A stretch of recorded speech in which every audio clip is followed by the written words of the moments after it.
Life. It begins with a single breath.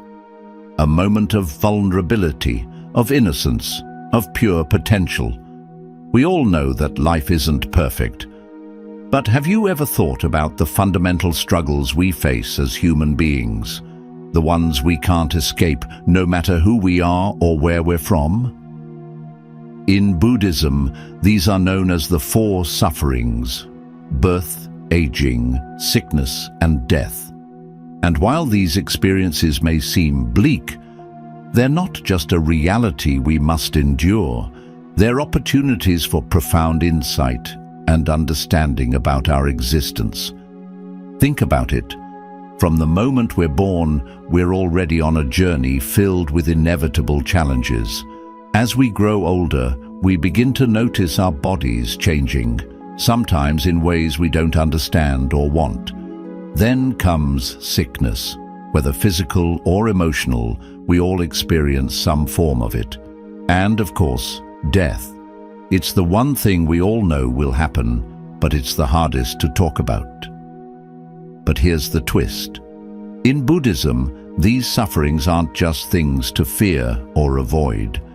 They are windows into a deeper truth about life and our place in it. They show us the impermanence of everything and the potential for freedom and peace when we fully embrace this reality. In today's video, we're going to explore each of these four sufferings, break down their deeper meanings, and look at how they can help us live a more mindful, present, and peaceful life. You might be surprised at what these ancient teachings can offer in the modern world. So if you're ready to rethink suffering and how it shapes our journey, stay tuned. You might just find that understanding these four sufferings is the key to unlocking a deeper sense of peace and freedom in your life. Number 1. The first suffering: birth. Have you ever thought about the very beginning of our lives? The moment of birth, what is often seen as a joyous occasion, is, in the teachings of Buddhism, the first of the four sufferings, a powerful truth that we all must face. As Buddha once said, birth is suffering, aging is suffering, illness is suffering, death is suffering. At first glance, this may seem harsh, even contradictory to the joy and celebration that often surround the birth of a child. But Buddha's words aren't meant to be grim. They are a wake-up call, urging us to look deeper. When we think of birth, we usually associate it with new beginnings, hope, and the beauty of life. But the Buddha asks us to look closer. What happens the moment we are born? We are thrust into a world of uncertainty, surrounded by conditions we have no control over. From the very first breath we take, we begin a journey of discomfort and vulnerability. Think about it. We enter this world crying, helpless, and entirely dependent on others. We have no voice in the matter, no choice in the circumstances of our birth.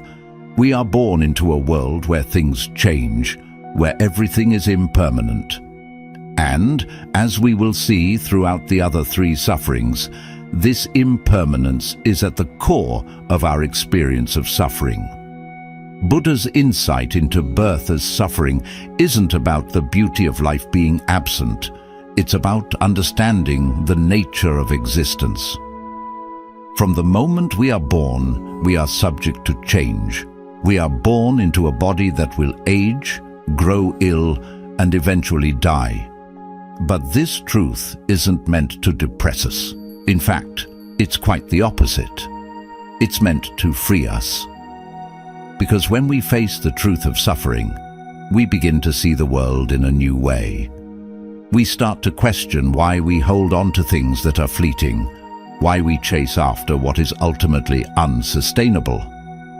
Buddha teaches us that birth, like the other three sufferings, is part of the cycle of life, one that we cannot avoid, no matter how hard we try. But what we can do is change how we relate to it. We can learn to accept it, not with resignation but with understanding. When we truly understand that birth, with all its joys and challenges, is just the start of a deeper journey, we can begin to transform our relationship to all aspects of life. You see, birth isn't just an event. It's a profound reminder of impermanence. The beginning of life is also the beginning of change, the beginning of growth, and the beginning of suffering. It's not something to be feared, but something to be understood. So the next time we celebrate the arrival of a new life, let's pause for a moment to reflect, not just on the joy, but also on the deeper truth of that moment. The truth that each of us, the moment we are born, steps into the dance of life and death. That each breath we take is a reminder that nothing lasts forever. That we are born to change, to grow, and yes, to experience suffering, but also to awaken, to understand, and to ultimately find peace within it all. As we continue exploring the four sufferings, remember this: Buddha's teachings aren't meant to make us fear life, but to show us the way to truly live. By understanding the inevitable nature of suffering and finding freedom within it. Number 2, the second suffering, aging. The Buddha himself spoke of it clearly. Old age is a sickness and no one can escape it. These words hold a deep truth. Aging isn't just the gradual fading of youth or beauty. It's a relentless process, a series of changes that leave us feeling powerless. Our bodies, once strong and full of potential, begin to show signs of wear. Wrinkles, grey hair, and aches that weren't there before. The energy that once fueled our passions begins to diminish. But here's the thing. The fear of aging doesn't come from the wrinkles or grey hairs themselves. It comes from the attachment we have to them. We cling to youth, to vigor, and to the idea that we are immortal. And when time inevitably moves forward, when the body shows its age, we feel an unsettling loss. Loss of control, loss of identity, loss of what we once were. It's not just physical aging either. The mind too undergoes a transformation. Memories fade, clarity dulls, and we start to question our purpose. What does it all mean when the future seems uncertain, when the inevitable is staring us in the face? But here's the beauty in what the Buddha teaches us. Aging is not something to fear. It is in fact part of the natural order. The Buddha said, aging is not a problem, it is a part of life, and to deny this is to live in delusion. When we stop fearing aging, we open ourselves to a deeper, more profound way of living. Instead of resisting the passage of time, we can choose to embrace it, not as a loss, but as a chance to grow. Every wrinkle, every grey hair is a sign of a life lived, a story unfolding, a wisdom deepening. Aging teaches us humility. It reminds us that we are not invincible, that time moves on whether we like it or not, but it also gives us a gift, perspective. The older we get, the more we see beyond the superficial. We start to recognize what truly matters, the love we give, the relationships we cherish, the impact we leave on the world. Rather than focusing on the decay of the body, the Buddha asks us to turn inward and contemplate the impermanence of all things. Aging is simply another chapter in the cycle of life, just as birth and death are. So what does this all mean for us right now, in this moment? How can we apply this understanding to our daily lives? The answer lies in acceptance and mindfulness. When we accept aging for what it is, an unavoidable part of life, we can find peace with it. We no longer need to fear it. As the Buddha wisely taught, the root of suffering is attachment, and it's through letting go of our attachment to youth, beauty, and the illusion of permanence that we can find true freedom. Aging, in this sense, becomes not a curse, but a teacher.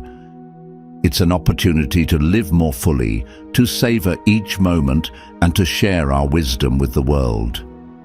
So, as we walk through life, let's remember that aging isn't a battle to win or lose. It's a journey to be embraced. With every day that passes, we move one step closer to the wisdom that can only come with age. And when we stop fearing it, we open ourselves up to the beauty of this fleeting, precious existence. Number 3. The third suffering, sickness. Imagine this. You wake up in the morning, your body aches, your energy is low, and there's that constant nagging feeling that something is wrong. Maybe it's a cold, maybe it's something more severe. Either way, sickness is something every one of us has encountered or will encounter at some point. It's part of life. And yet, it's also one of the most painful truths we can face. In Buddhism, sickness is one of the 4 sufferings. And when the Buddha spoke about it, he wasn't just talking about a runny nose or the occasional headache. He was speaking to the deep existential pain that comes when our body, this vessel we rely on, betrays us. Our body, no matter how strong or healthy it may seem, is impermanent. It can break down, deteriorate, and become a source of immense suffering. The Buddha's teachings on sickness go beyond just physical pain. Sickness forces us to confront the fragility of our existence. We can't control it. No matter how much we try to protect ourselves, prevent illness, or find a cure, sickness can come at any time, unexpectedly and without warning. The Buddha knew this. He understood that in this world, we are all subject to this inevitable truth. When we get sick, we feel vulnerable, weak and helpless. Our plans are disrupted, our routines are shattered, and our normal, carefree state of mind is replaced by worry and discomfort. Whether it's a brief illness or a prolonged one, sickness has the power to change our perception of the world. In those moments of pain or uncertainty, we are reminded of how little control we actually have over our lives. But it's not just about physical illness. It's also about the way sickness makes us reflect on our deeper fears, our fear of mortality, of death itself. As our bodies get weaker, we may start to question, what does this suffering mean? What happens when this sickness becomes something more permanent? Am I ready for what's coming? The Buddha once said, "Sickness is the great teacher." It teaches us about impermanence, non-attachment, and the importance of living in the present moment. And that's where the lesson lies. Sickness, in all its forms, is a stark reminder of the impermanent nature of our bodies and this world. It shows us that nothing is guaranteed, that we can't take our health or anything else for granted. Every moment we have is a gift. Sickness invites us to pause and appreciate the fragility of life. It encourages us to stop, reflect, and reconsider how we live our lives. Are we living in ways that prioritize true well-being, mental, physical, and spiritual? Are we taking care of ourselves and others with kindness and compassion? Or are we merely rushing through life, blind to the impermanence of all things? What makes sickness such a profound suffering in the Buddhist path is that it forces us to confront our attachment to our bodies, to our identities, and to the way we perceive the world. We often associate health with happiness and vitality with success. When sickness strikes, it shakes up these assumptions and forces us to look at what's truly important. The more we cling to the idea of perfect health, the more we suffer when that illusion is broken. But here's the thing. This is not a call to despair. Far from it. The Buddha's teachings about sickness are not meant to make us fear life. They are meant to help us understand that suffering, like sickness, is part of the human condition. It is only by recognizing and accepting this suffering that we can truly begin to heal, not just from illness, but from the fear, anxiety, and stress that often accompany it. And through that understanding, we can find peace. The Buddha didn't offer us a way to avoid sickness. He offered us a way to face it with wisdom. Through mindfulness, acceptance, and compassion, we can transform the way we relate to illness and suffering. In doing so, we can approach life, even with its challenges, with greater equanimity, awareness, and gratitude. Sickness, just like birth, aging, and death, is a part of the human journey. But with the Buddha's guidance, we can learn to navigate it with grace. So the next time illness strikes, whether it's a mild cold or something more severe, remember, it's not just a challenge, but an opportunity. An opportunity to reflect on the nature of your life, to let go of attachment and to embrace the present moment. And in that, you will find the true healing. Number 4, the fourth suffering, death. We've already explored birth, aging, and illness. But now we turn to the most profound and inevitable of them all, death. All that is conditioned is subject to decay. Death. It's a word that can stir up fear, sadness, and uncertainty. It's something we all try to avoid thinking about, yet it's the one certainty we have. We spend our lives building, acquiring, and accumulating, believing that somehow we can escape this ultimate fate. But, as Buddha taught, everything that is born must die. There's no escaping it.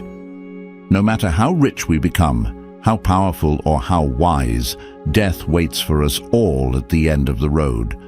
But why does death, this final suffering, stand out in Buddhism? Why is it so central to the Buddha's teachings?